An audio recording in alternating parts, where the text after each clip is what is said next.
جیسے ہی مولانا فضل الرحمان کا آزادی مارچ کراچی سے کک سٹارٹ ہوا، ویسے ہی مولانا کے اغراض و مقاصد اور ان کی ذات پہ رقیق سوشل میڈیائی حملے شروع ہو گئے۔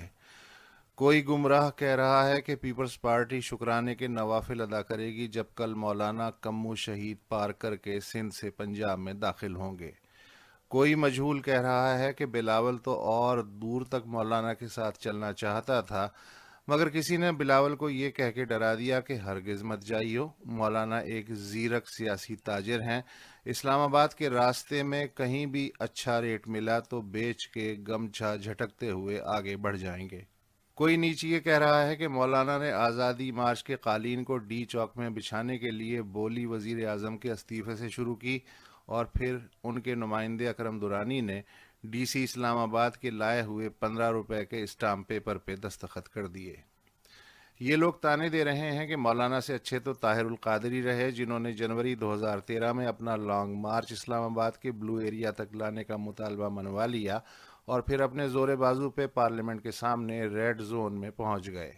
اور طاہر القادری سے اچھے تو عمران خان رہے، جنہوں نے اگست 2014 میں اپنا مارچ کنونشن سینٹر تک روکنے کا وعدہ کیا اور پھر یہ وعدہ کنٹینر سے نیچے پھینک کے ڈی چوک تک آ گئے۔ تو کیا مولانا کا آزادی مارچ بھی معاہدے کے مطابق صرف H9 اتوار بازار تک رہے گا یا آگے بڑھے گا؟ ایسے سوال اٹھانے والوں کو نہیں معلوم کہ مولانا جب کوئی ڈیل کرتے ہیں یا ایک پیج پہ آتے ہیں تو اس پہ قائم رہتے ہیں۔ جعلی یا اصلی مینڈیٹ سے بننے والی حکومت اپنی جگہ اور ڈیل اپنی جگہ، بس یہی فرق ہے مولانا اور دوسروں میں۔ کچھ گستاخ سوال اٹھا رہے ہیں کہ ان بنیادی مطالبات کا کیا ہوا جن کے مطابق عمران خان استعفیٰ دیں، فوج کی دخل اندازی کے بغیر نئے انتخابات کروائے جائیں، آئین کی اسلامی دفعات کا تحفظ کیا جائے اور نیب سیاسی اسیروں کو رہا کرے۔ کچھ یہ بھی کہہ رہے ہیں کہ پارٹی کے اہم رہنما حافظ حمداللہ کی شہریت منسوخ ہونے، مولانا کفایت اللہ کی اچانک گرفتاری اور جمعیت علماء اسلام کی ذیلی شاخ انصار الاسلام پہ پابندی کے باوجود حکومتی ٹیم سے مولانا ٹیم کے مذاکرات بلا چون و چرا کامیاب کیسے ہو گئے؟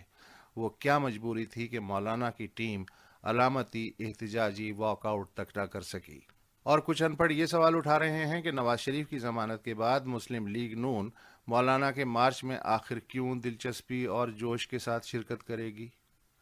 حاسدوں کی رقیقیت اپنی جگہ، مگر بادی نظر میں لگ رہا ہے کہ مولانا کا احتجاج جو شروع میں ایلوپیتھک نظر آ رہا تھا، اب ہومیوپیتھک نوعیت کا ٹپائی دے رہا ہے۔